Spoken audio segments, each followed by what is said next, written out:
মানে তুই ছোট মানুষ ছোটর মতো থাক, যা যে নিজের কাজ কর। এত টাকার লোভ তোমার মা? যাই রান্নাটা শেষ করে নি, না হলে এক্ষুনি আবার ঝগড়া শুরু হয়ে যাবে। হ্যালো, হ্যাঁ আমি চলে আসছি।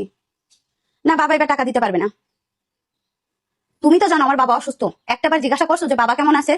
না তোমার মা জিজ্ঞাসা করছে তার শরীর কেমন আছে? তোমাদের তো শুধু টাকা লাগবে। কেন আমার বাবা তোমাদের কখনো হেল্প করেনি? তুমি যখনই বিপদে পড়ছো তখনই আমার বাবা হেল্প করছে, নাকি তোমার কোনো আত্মীয় হেল্প করছে তোমারে? কেন আমার বাবা কি মেয়ে বিয়ে দিয়ে দায় টাকা পড়ছে যে টোটাল টোটাল তোমার পরিবারের সব দায়িত্ব আমার বাবা নিবে?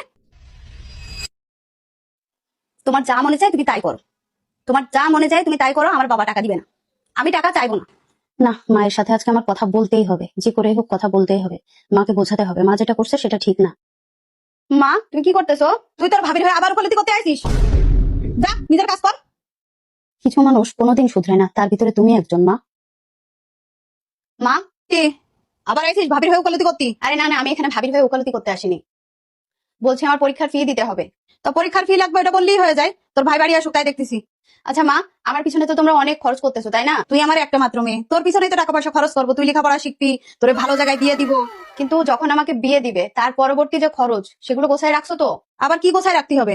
কেন খরচ হবে না? বিয়েতে তো একটা খরচ হবে, আমার গয়নাগাটি আরো কত কিছু আছে, তোমাদের জামাইরে কিছু দিবা, হয়তো একটা মোটরসাইকেল দিবা, একটা টিভি দিবা, ঘরের ফার্নিচার দিবা। আর তা বাদেও মনে করো যে ভবিষ্যতে আমার হাজবেন্ড যদি যে কোনো বিপদে পড়ুক তোমাদের কাছেই তো আসবো আমি সাহায্য নিতে, টাকা লাগলে টাকা নিবো, যখন যেটা লাগবে তখন তো তোমাদের দিতে হবে তাই না? তো তার জন্য তুমি গুছিয়ে রাখবা না? তো তোরে কি আমি এরকম ফকিন্নিদের ঘরে দেবো নাকি? তার মানে তুমি স্বীকার করতেছো যে তোমরা ফকিন্নি? তুই কিন্তু অনেক বাড়াবাড়ি করতেছিস। তুমি যে এই ভাবির বাপের বাড়ি থেকে এটা চাও ওইটা চাও, তারপরে যখনই তোমার বাসায় কোনো সমস্যা হলে তার জন্য তুমি ফোন দিয়ে বলো যে কিছু দিয়ে সাহায্য করুক। আজ ভাইয়ার ব্যবসার জন্য টাকা লাগবে, ভাইয়া ব্যবসায় টাকা নষ্ট করছে, এখন সেই টাকা ভাবির বাবা হচ্ছে পূরণ করবে। তুমি কি জিজ্ঞাসা করছো যে তার বাবার কি হয়েছে, কেন অসুস্থ, এখন কি অবস্থা, তারা কেমন আছে?